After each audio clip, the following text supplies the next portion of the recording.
Querido, abra sua Bíblia comigo, Provérbios capítulo 1, versículo de número 8 ao versículo de número 19. Abra sua Bíblia, Provérbios 1, versos 8 a 19.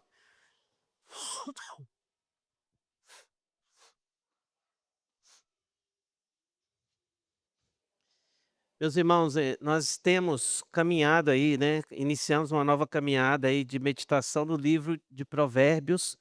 Na verdade, semana passada nós falamos aí sobre a introdução, que foi do versículo 1 ao 7, né?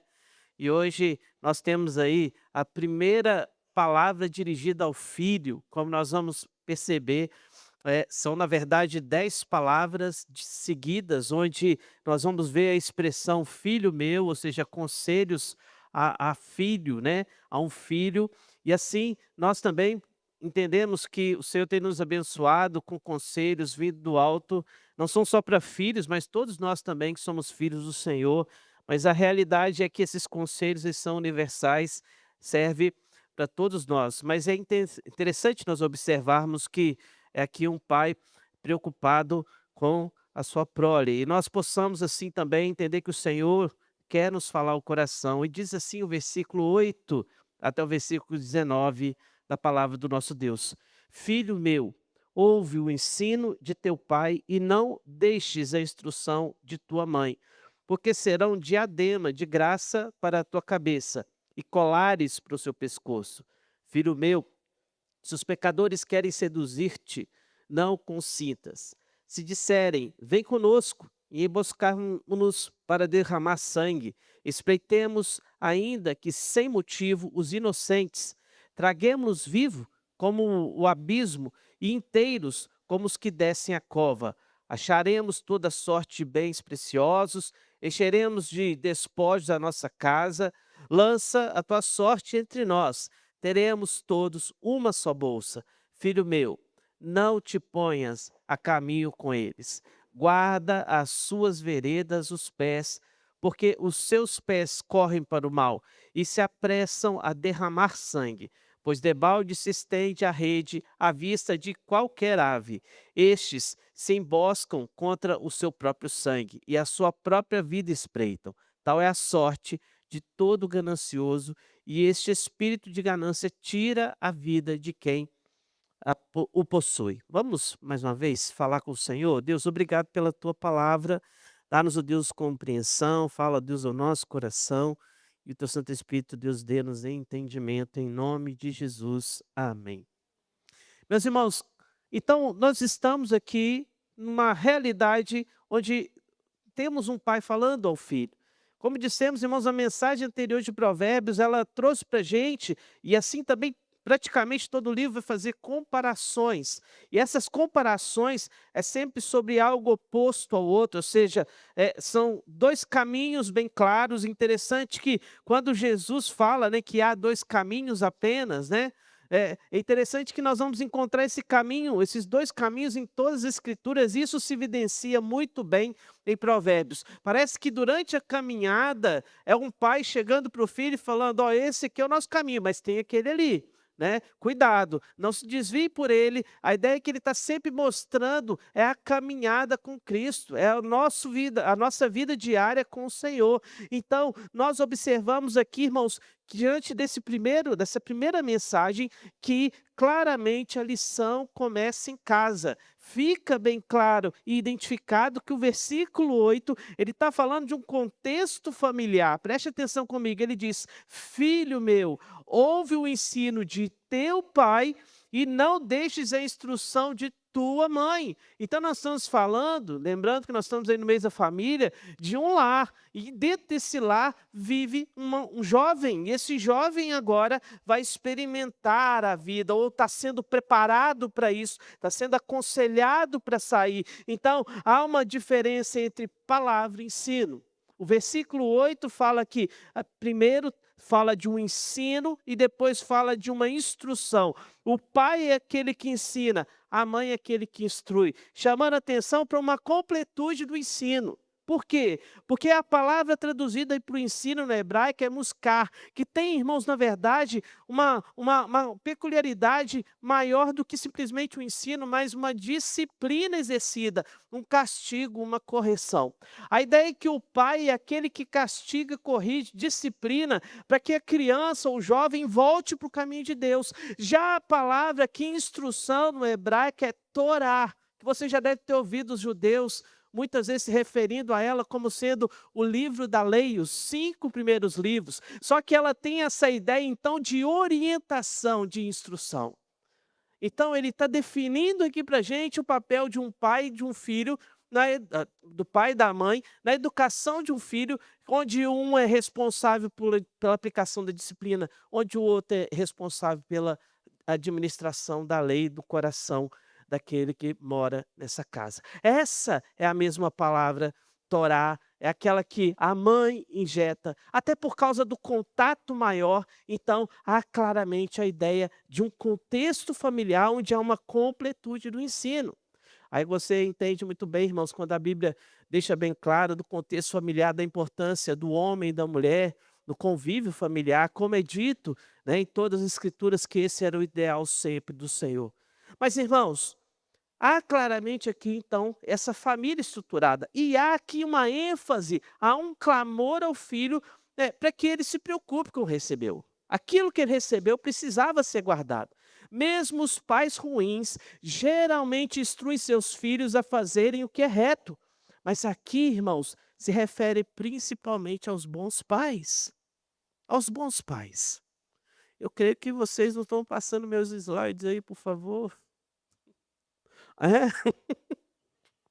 Perdão, irmãos, hoje eu gastei tempo, preparei os slides bonitinhos para os irmãos, mas ainda dá tempo. Irmãos, durante a Guerra das Maldivas, em um momento onde as pessoas estavam ali muito em dificuldades em relação à guerra, no alto dela, muitas vezes os soldados jovens eles morriam por causa da adrenalina de chegar num campo. E quando chegavam num campo, no meio de toda aquela adrenalina, né, de poder ali defender o seu país, defender a sua nação, muitos jovens morriam, não no combate em si, mas porque muitas vezes eles passavam em campos minados, e diante daqueles campos minados, sempre a recomendação era de que os mais jovens andassem atrás dos mais velhos, porque os mais velhos já sabiam os caminhos, sabiam por onde trilhar. Então, havia caminhos estreitos, irmãos, marcados apenas pelos olhos daqueles que já passaram ali. E muitas vezes se olhava aquele gramado bonito e pensava assim: não, agora aqui qualquer lugar serve.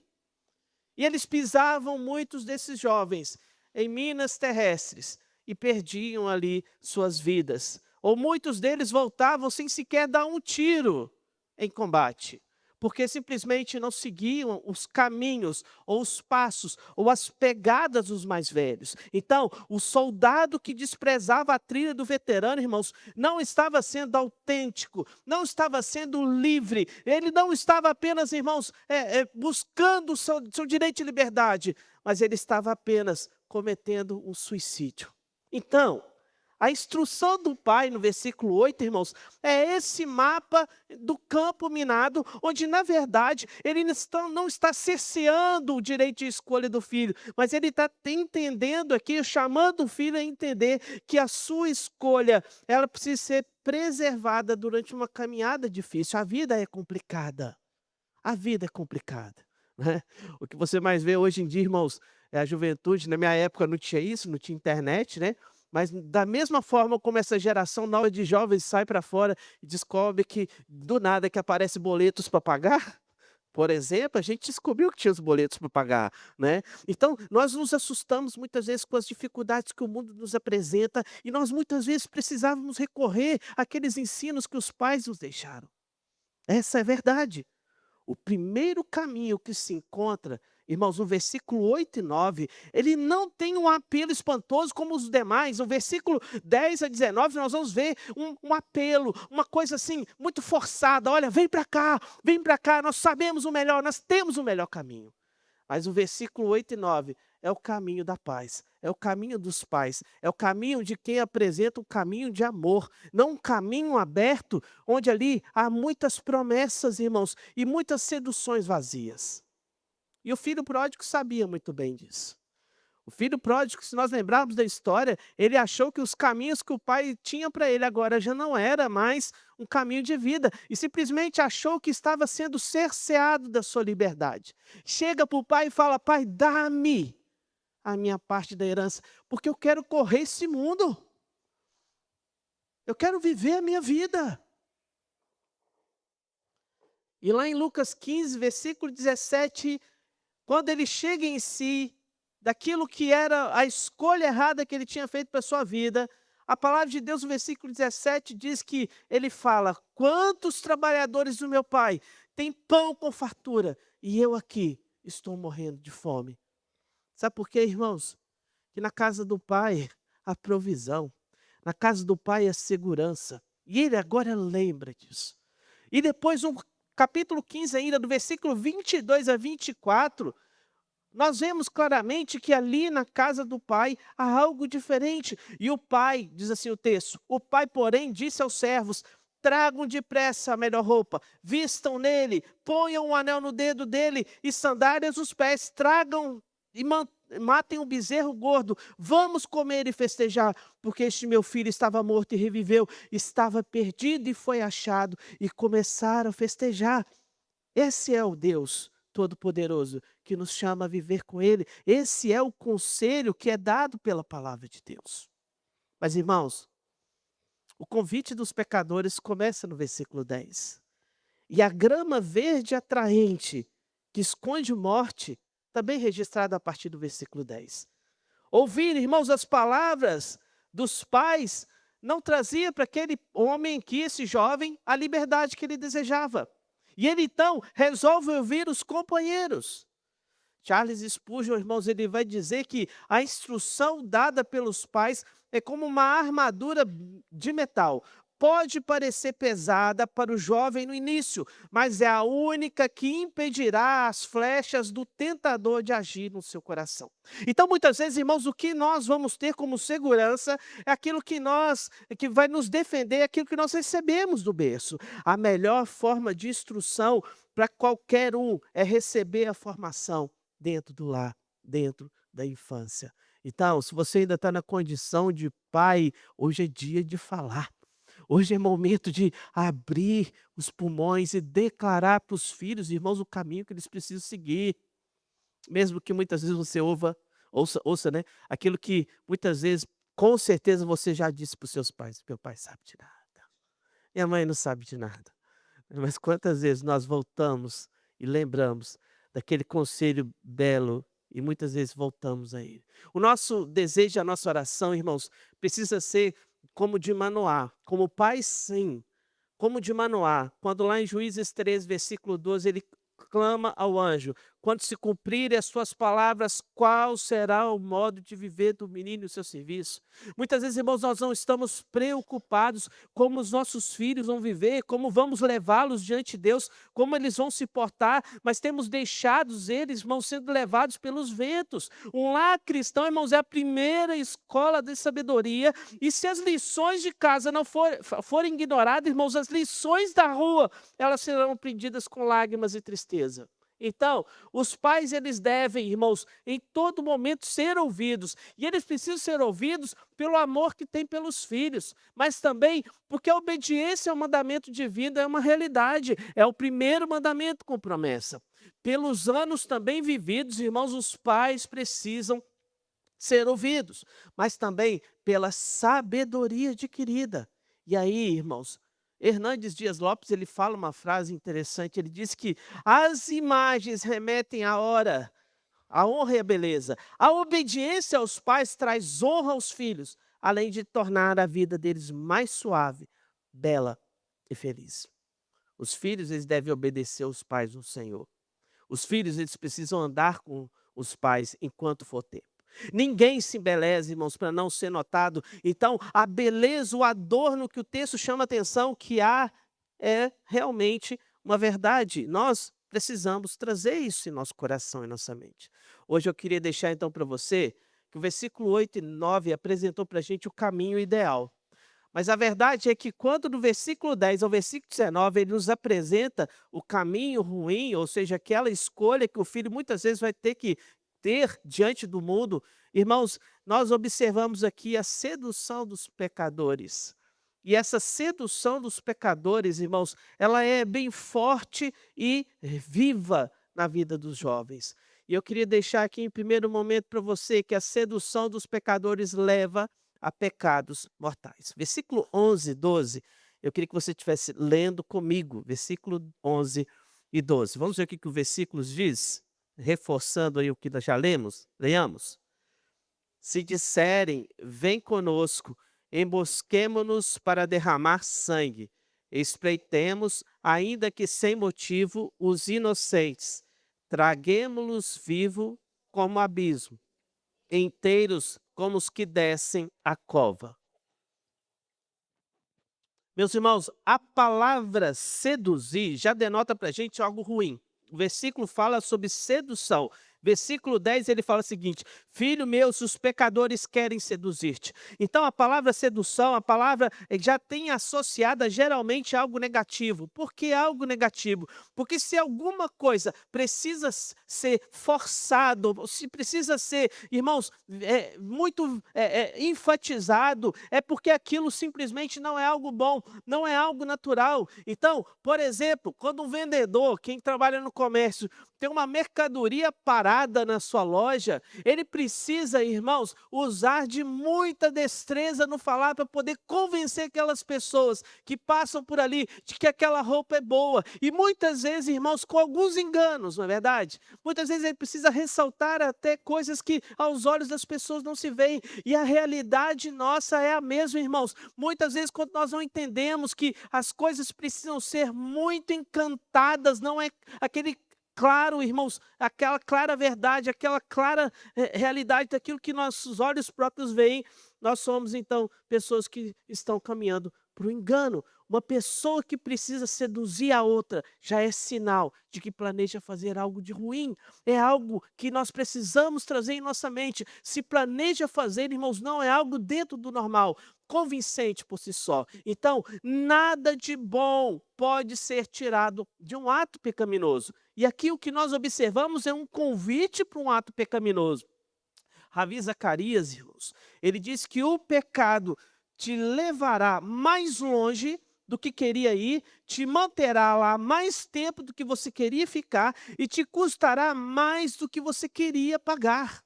O pecado ele tem esse preço que muitas vezes nós achamos que nós estamos calculando ele corretamente e achamos que muitas vezes até ali dá para ir. Então a sedução é uma verdade. O convite aqui é para pecados. O versículo 10 deixa bem claro, onde também nós observamos que morte está envolvida.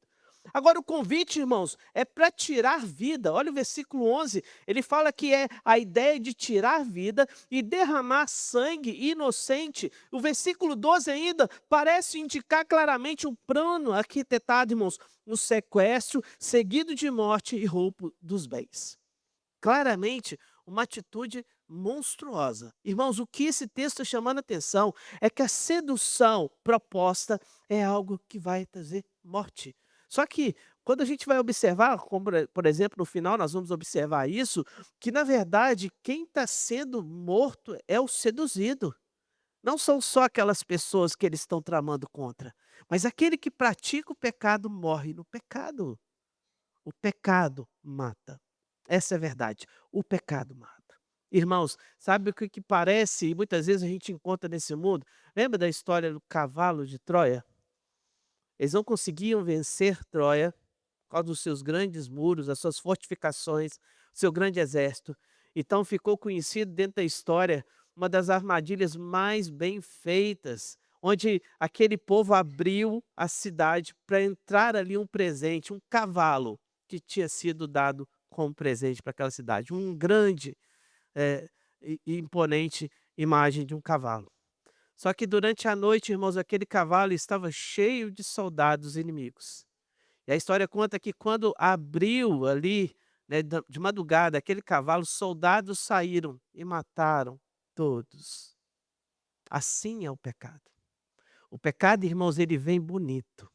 ele vem enfeitado. E o que o texto está chamando a atenção, que essa sedução é justamente para isso, para enfeitar, para mostrar a você que é algo agradável. E na verdade, não é. Irmãos, a palavra cova, dita aqui, é a palavra Sheol, que no hebraico, irmãos, ela indica sepultura, ou seja, ele está falando aqui de morte. O Salmo 55, versículo 15, diz que a morte os assalte e vivos desçam a cova, porque há maldade nas suas moradas e no seu íntimo. Aqui a realidade é que eles estão buscando morte, mas a palavra deixa bem claro que eles descem a cova, a morte os alcança. Irmãos, mas ainda, a sedução dos pecadores nos leva a uma realidade, não só pecados mortais, mas também o versículo 13 e 14, ele nos mostra promessas vazias. Vamos ler comigo de novo, versículo 13 e 14. Vamos ler. Acharemos toda sorte de bens preciosos, encheremos de despojos as nossas casas. Lança a tua sorte entre nós, teremos todos uma só bolsa. Então, o que nós observamos? O discurso do pecado sempre começa com promessa. Ele nunca mostra o resultado, nunca mostra a consequência. Ele nunca vem, irmãos, acompanhado do preço, somente com o ganho ou possibilidade desse ganho. Então, por exemplo, quando, irmãos, um jovem cai nas redes de uma mulher, de uma donzela que não deveria ser tomada por ele porque pertence a outro homem, ali nunca vem escrito na testa daquelas mulheres. Ou então, irmãos, quando você é jovem, às vezes é chamado a viver uma vida corrupta, tomando daquilo que não deveria do próximo, aquilo nunca vem registrado as consequências daquele ato. As promessas são vazias. As promessas são vazias. Seja qual for o pecado, a intenção daquele que convida, convida para promessas vazias, porque todo pecado leva à morte. A palavra aqui diz, acharemos, né? É interessante, com a ideia de que, olha, ninguém sabe onde está. Esses bens preciosos que o versículo 13 diz que eles vão buscar, eles não estão em posse de ninguém. Ou seja, não tem certeza, não tem credibilidade alguma daquilo que será alcançado. Mas também, irmãos, fica bem claro no versículo 13 que nas promessas não há esforço honesto, não há trabalho digno, há apenas a ilusão de um ganho rápido. O versículo 13 deixa bem claro que eles não vão ter esforço algum. Bens valiosos. Não entendem, irmãos, que há um crime aqui. Para aqueles que estão vivendo nessa situação, irmãos, todo fim justifica o meio. Todo fim. Irmãos, e quantas vezes, irmãos, servos e servas do Senhor estão caindo nessa ideia errada e pecaminosa de que os fins justificam os meios.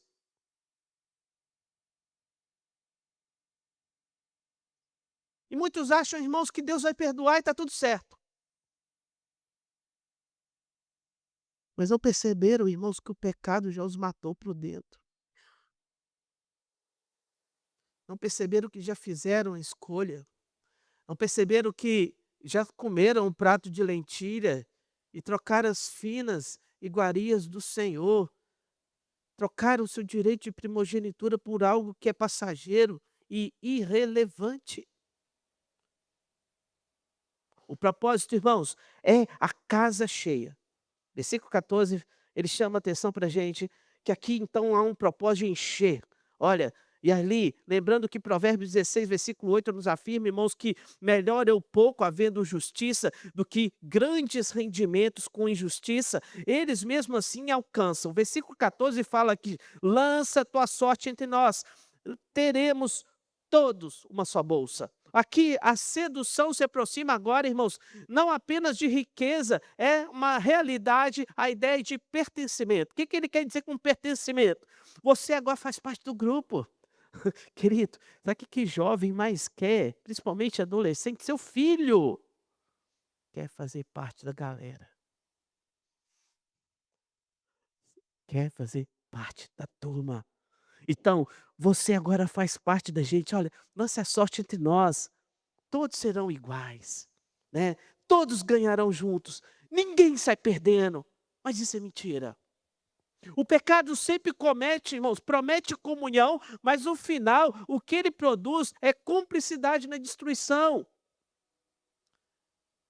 Jameson, irmãos, ele vai dizer que você terá sua sorte por sorteio, na divisão igualitária do sangue. Todos nós teremos uma bolsa e parcela em comum. E ele ainda acrescenta que aqui embaixo, logo após, há na verdade, um ditado hebraico, que ele diz o seguinte: Beques becus becacas, que traduzindo para você diz: isso é na bolsa, nos copos, na raiva e verdadeiro caráter de um homem se revela. Ou seja, na bolsa, no copo, na raiva, é que nós mostramos quem nós somos. Quem é você? Quem é você? Irmãos, a vida é uma vida onde nós observamos aqui que promessas vazias têm 3 características. Primeiro, exagerar o ganho. Segundo, esconder o custo. Não dá para ver quanto que vai custar. Não dá para ver o que vai custar. Depois, usar o coletivo para validar o erro. Valeu a pena, todo mundo saiu ganhando. Então, a promessa vazia, ela se baseia no ganho exagerado, irmãos, em esconder o custo e simplesmente a ideia de que todo mundo está ganhando, então valeu a pena todo mundo ganhar. Mas Deus afirma, lá no capítulo 10 de Provérbios, no versículo 2, que os tesouros da impiedade de nada aproveitam, mas a justiça livra da morte. Então, cuidado com as promessas, irmãos, e com as propostas que parecem boas demais, ignoram princípios e oferecem ganhos sem integridade, onde as pessoas então acham que o lucro ali será e compensa por qualquer pecado que seja. O que parece lucro pode ser destruição disfarçada. Destruição disfarçada. Muitas vezes nós achamos que nós estamos vencendo, que nós estamos ganhando.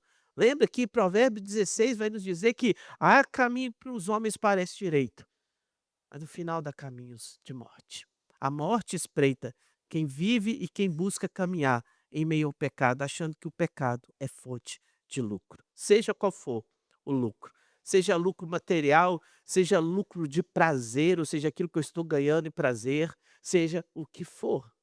Mas, irmãos, eu chego então com você à terceira realidade que esse texto nos apresenta, que a sedução dos pecadores, além de pecados mortais, além de promessas vazias, também resulta em resultados inesperados. Olha lá, versículos 15 a 19, não deixa para gente aqui, irmãos, dúvida nenhuma de que quem abraça essa forma de vida vai trazer sobre si dificuldades. Os resultados são inesperados. Vai se achando que as promessas vão se cumprir quando se observa o que recebe de volta, o resultado daquilo, a dor e a tristeza vem sobre a pessoa. Versículo 15 a 19, vamos ler?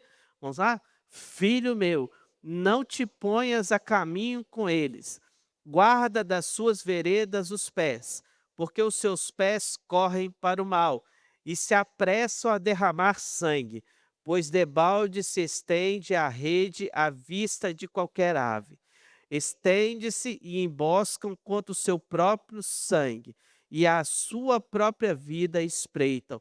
Tal é a sorte de todo ganancioso, e este espírito de ganância tira a vida de quem o possui. Irmãos, aqui nós observamos que Deus interrompe a sedução com um comando direto, não vá. E aí agora o conselho de Deus é: fuja. O conselho do Senhor é: corre, fuja das promessas, das associações dos ímpios, afaste-se do caminho dos pecadores e não se assente na roda dos escarnecedores. Livre de sua mão a morte. Irmãos, e assim é a nossa realidade. Irmãos, confessando aqui para os irmãos uma verdade que muitas vezes a gente não entende que é associação, né? Irmãos, em certo momento da minha vida, eu ainda não estava frequentando a igreja. Não tinha ainda sido mudado pelo Senhor, mas comecei a andar com uma turma lá na minha cidade. E aí, irmãos, eu morava num prédio, e no prédio que eu morava, no mesmo andar, havia um INSS. E do lado havia um imã. E aí um dia invadiram o imã. E aí quem invadiu o imã, eh, da janela da minha casa dava para ir, pela janela dava para ir na janela do imã e, com certeza, quem quisesse abrir, dava para abrir e entrar. E aí, irmãos, num domingo, minha família normalmente ia para a roça, mas eu fiquei em casa nesse domingo. Fiquei em casa nesse domingo, não fui. E nesse domingo, na segunda-feira, descobri que no domingo entraram alguém no imã e roubaram dinheiro, roubaram algumas coisas, roubaram um revólver. E quem estava no domingo em casa, que dava para passar e a janela aberta, e aí, irmãos, a polícia foi bater lá em casa. A polícia bateu lá em casa. E aí, eu lembro direitinho disso, irmãos. Meu pai chegou e falou assim: "Você roubou? Você roubou?" Meu pai tinha por que perguntar, tá, irmãos? Deixar bem claro para você. Meu pai tinha o porquê de duvidar da minha integridade, naquele momento tinha. Falei: "Não, pai, não fui eu. Você tem certeza que você não roubou?" Irmãos, e ficou naquela, só que eu era de menor, ninguém podia fazer nada, mas foi uma sensação tão ruim, aqueles dias que se passaram. E aí um dia eu estava passando na porta, era um prédio grande, na verdade no andar que eu morava só tinha uma casa que era a minha casa, e ali era tudo escritório, toda essa área. E aí um dia eu passando, eu vi a porta meio aberta. E aí quando eu empurrei a porta, era a porta uma das portas que ia no imã, era um escritório muito grande, e essa sala estava abandonada. E aí, irmãos, quando eu empurrei, eu corri pra minha mãe e falei: "Ó mãe, vem cá, ó, tá vendo que não fui eu?" Tinha um pé desse tamanho na poeira, né, a sala estava na poeira, um pé enorme, e o sujeito ainda tinha feito o número 2 e colocado lá no meio do chão lá. E aí, irmãos, descobriram que era o meu vizinho, que andava comigo. E ele foi lá e abriu a janela, porque abrindo a janela, eles não iam desconfiar dele, mas iam desconfiar de mim. Cuidado com quem você anda. Cuidado com quem você anda. Cuidado com aqueles que você se associa. Em Efésios capítulo 5, versículo 11 a 17, irmãos, Paulo fala o seguinte: "E não sejais cúmplices das obras infrutíferas das trevas, antes, porém, reprovai-as, porque o que eles fazem em oculto só referir é vergonha. Mas todas as coisas, quando reprovadas pela luz, se tornam manifestas, porque tudo o que se manifesta é luz. Pelo que diz: desperta, tu que dormes, levanta-te de entre os mortos e Cristo te iluminará. Porquanto vede prudentemente como andais, não como necios, e sim como sábios, remindo o tempo, porque os dias são maus. Por esta razão, não vos torneis insensatos, mas procurai compreender qual é a vontade de Deus." Irmãos, então Paulo parece que está para a gente chamando atenção justamente para Provérbios, e quando ele fala que não andemos como irmãos nércios, como pessoas loucas, mas que nós andemos como sábio, a sabedoria que Deus nos apresenta hoje é que nós devemos fugir de todo aquele que se associa a algo mau. Nós não devemos ter nada com ele, irmãos. E o versículo fala até de aves, né? A ave foge quando vê a armadilha, nós também deveríamos fugir. O versículo 17 ele fala: "Pois debalde se estende a rede à vista de qualquer ave." Ou seja, às vezes está tão claro aos nossos olhos que aquilo é uma armadilha, irmãos, que aquilo é a ruína da nossa vida, e muitas vezes nós abraçamos do mesmo jeito. E no Salmo 9, versículo 15, o salmista nos fala: "No laço que esconderam, prendeu-se-lhes o pé." Ou seja, agora estão presos, estão perdidos, irmãos, estão mortos. Aqui está o grande choque. Esses jovens aqui, irmãos, que pensavam que estavam caçando, agora eles entenderam que a presa eram eles. Que, na verdade, aqueles que eles buscavam levar destruição às suas vidas, na verdade, estavam trazendo destruição para as suas próprias vidas. Então, a motivação para a violência é o desejo de acumular bens. E essa riqueza vai produzir tormento a todo aquele que busca. O Hernandes vai dizer que essa riqueza entorpece a mente, calcifica o coração, cega os olhos e coloca tampão nos ouvidos, onde aquelas pessoas acham que estão certas mesmo assim. Não ouvem os bons conselhos. Então, o homem perde o discernimento, a sensibilidade, o temor a Deus quando abraça o pecado dessa forma. Irmãos, e o versículo 19 ele diz: tal é a sorte de todo ganancioso, e este espírito de ganância tira a vida de quem possui. Então, quando a Bíblia fala que há, irmãos, caminhos de morte, quando eu disse para você que esses pecados são pecados de morte, mas você pode falar assim, pastor, mas nós estamos aí saindo por aí querendo matar as pessoas, irmãos, e esqueça o pecado específico. Lembre do pecado como algo mal. Todo pecado aqui se encaixa em nossa vida. Talvez você não está por aí armando ciladas contra as pessoas, mas na verdade você está pensando sim em prejudicar os outros irmãos, seja na sua vida pessoal, em casa, no comércio. Às vezes você está sabotando os próprios filhos, às vezes está sabotando a própria esposa dentro da casa, o próprio marido. Irmãos, essa verdade, ela é clara na nossa vida. Se nós abraçarmos o pecado como uma atitude, como uma forma de vida, nós vamos sempre trazer ruína e morte para nós. Afaste-se de tudo que acelera você de buscar e de caminhar para o pecado. Irmãos, o pecado ele promete ganho, mas ele não confirma o ganho.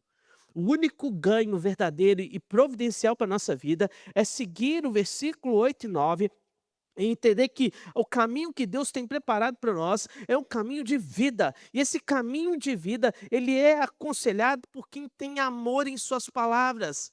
O pai e a mãe representam justamente isso, o amor em palavras.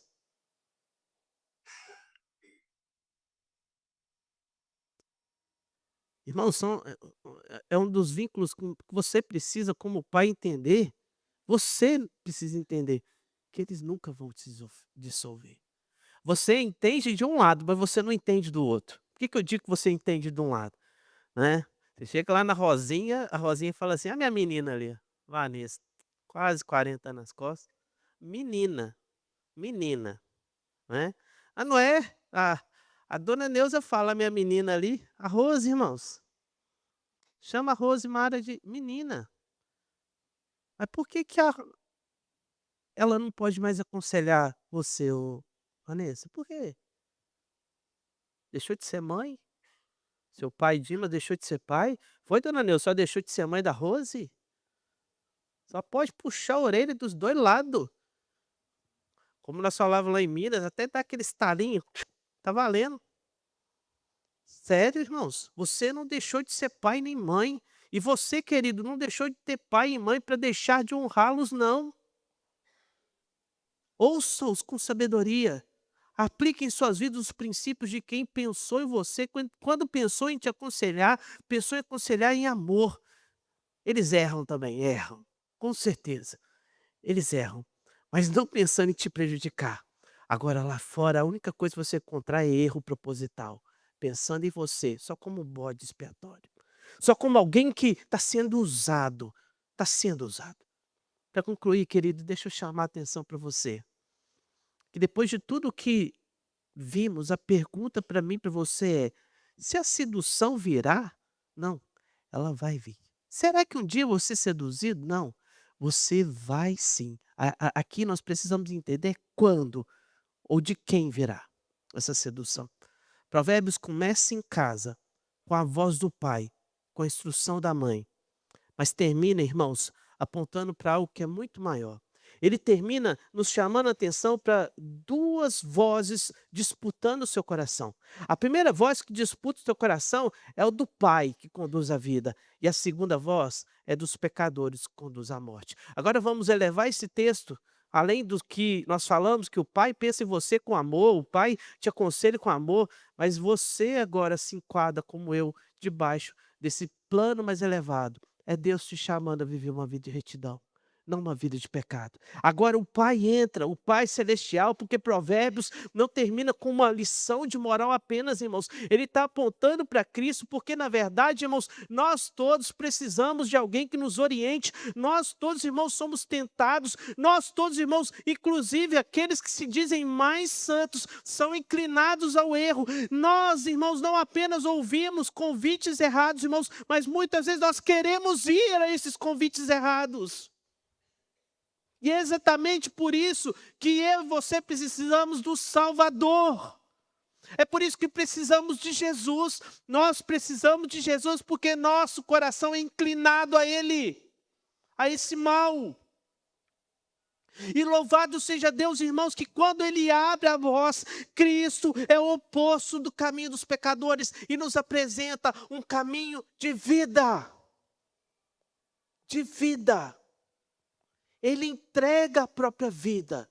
Em Marcos 10, 45, irmãos, foi Ele que disse, não esse mundo, foi Ele que te chama. E Ele fala, Filho do homem não veio para ser servido, mas para servir e dar a vida resgate de muitos. Enquanto os pecadores armam emboscadas, Cristo caminha conscientemente para a cruz. Enquanto, irmãos, os homens querem enriquecer a custa dos outros, Cristo se fez pobre e abriu mão de toda a sua glória em favor de todos nós.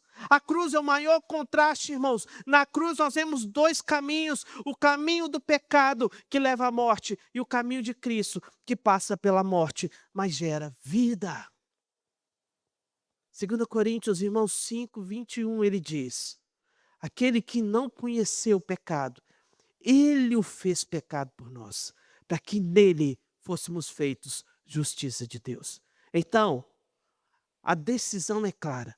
Ou você continua ouvindo a voz da salvação, ou você se rende aos caminhos da sedução. Ou você continua ouvindo a voz de Cristo que te leva à vida, ou você naufraga em fé, aceitando as propostas erradas desse mundo. Filho meu, não te ponhas a caminho com eles. Nós vemos aqui, irmãos, um clamor. Parece algo até desesperado. Sabe aquele filho que às vezes está abandonando lá, você fala assim, filho, não vai. E esse texto claramente lembra da gente um personagem. Lembra da gente Sansão. Quando o pai chega e fala, Sansão, não vai se envolver com aquelas jovens. Não vá. Mas pai, é só dessa que eu gosto. O final da história, irmãos, é um assassinato em massa que aquele jovem faz em nome da liberdade, da escolha, do amor, que ele disse que era só aquela mulher que agradava a ele. Ele dizima a família. Esse é o amor. Quando nós perdemos o amor por Deus, irmãos, nós nos tornamos monstros. Quando nós, irmãos, abandonamos o caminho de Deus e cedemos o caminho dos pecadores, irmãos, nós nos tornamos os mais terríveis dos homens. Paulo sabia o grande monstro que habitava dentro dele, irmãos. Quando ele batia no peito dizendo, do qual eu sou o maior dos pecadores. E eu e você precisamos ter consciência do grande monstro que habita dentro de nós. Se nós dermos vazão à nossa carne, irmãos, se nós dermos vazão aos nossos desejos impuros e pecaminosos, se nós abandonarmos os bons conselhos do Senhor, irmãos, nós seremos tão caídos quanto. Tão caídos quanto. Mas o Evangelho acrescenta. Quando olhamos Mateus 11, versículo 28, ele fala, vinde a mim, todos os que estáis cansados e sobrecarregados, e eu vos aliviarei. O convite do Pai hoje para mim e para você é, vem que aqui tem promessa, mas não promessa vazia. Aqui tem promessa de paz. Vem porque aqui com pouco ou com muito você vai ser cuidado e amparado. O sossego da sua alma é em mim. Vem porque aqui é na casa do Pai que você encontra aquele refrigério para a tua alma. Que ignora a voz da sabedoria, cava a própria cova. Mas aquele que ouve a voz de Cristo chamando, vem, encontra vida. Quem vem para Cristo e encontra em Cristo esse refúgio, esse encontro com Deus, ele é verdadeiro e ele precisa transformar a nossa vida, e ele faz quando nós entendemos o convite: "Vinde a mim". E talvez você está cansado, querido. Não é fácil o combate do dia a dia na fé. Não é fácil, irmãos, as seduções, os encantos que esse mundo tem. Nós, irmãos, nós somos tentados diariamente. O discurso é claro: vem, vem para Cristo, que Cristo tem paz, tem vida. Que o convite dele é um convite que ele se estende a nós como filhos amados. Deus é assim. Eu queria que você estivesse curvando a sua cabeça nesse momento. E hoje também há promessas, e elas não são vazias, feitas por Cristo. E essas promessas feitas por Cristo é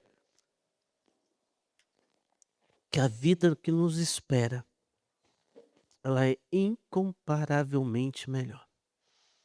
Onde as seduções acabam e entra o gozo.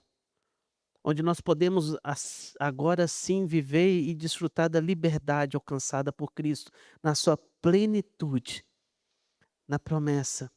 Na promessa de que quando Cristo retornar para buscar a sua igreja, nós que fomos alcançados, nós que ouvimos os bons conselhos, nós que escolhemos o bom caminho, nós que fomos chamados e quando chamados nós corremos para o Pai, nós agora desfrutaremos da eternidade com Ele.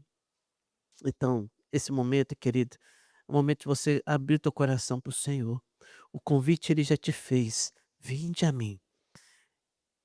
Abra o seu coração para Deus nesse momento, confesse ao Senhor, se alguma escolha, se algum passo errado que você tem dado ou deu, esse momento de você voltar, esse é o momento de você declarar, esse é o momento de você ouvir o bom conselho, entender que o pecado sempre produzirá morte, mas Cristo te chama em vida, te chama para a vida e te chama para uma nova vida, não essa vida destrutiva que o pecado traz aqui terrena, curta, mas eterna, verdadeira, real.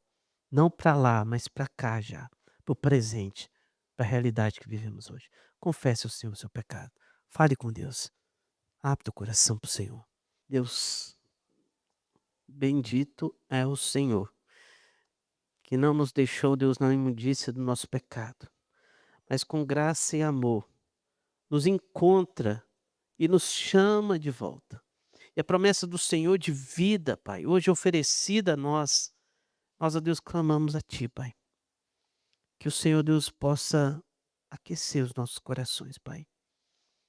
Com a mesma alegria, com o mesmo gozo, com a mesma satisfação daquele jovem, Pai, que volta depois de vagar pelo mundo longe do Pai e percebe quão bom era a casa a qual ele habitou. Quão bom, Pai, foi viver aquele tempo, lembrando do cuidado, lembrando da promessa, lembrando, Deus, da fartura. E o Senhor Deus também nos convida, Pai, para um banquete, como aquele jovem desfrutou, Pai. Ó Deus, hoje o banquete é celestial, a mesa posta, onde, Pai, agora filhos perdoados, Pai. E assim como aquele jovem que retorna para casa, encontra o Pai de braços abertos. Ó Deus, o Senhor com certeza hoje está de braços abertos para aqueles, ó Deus, que hoje reconhecem a necessidade do retorno.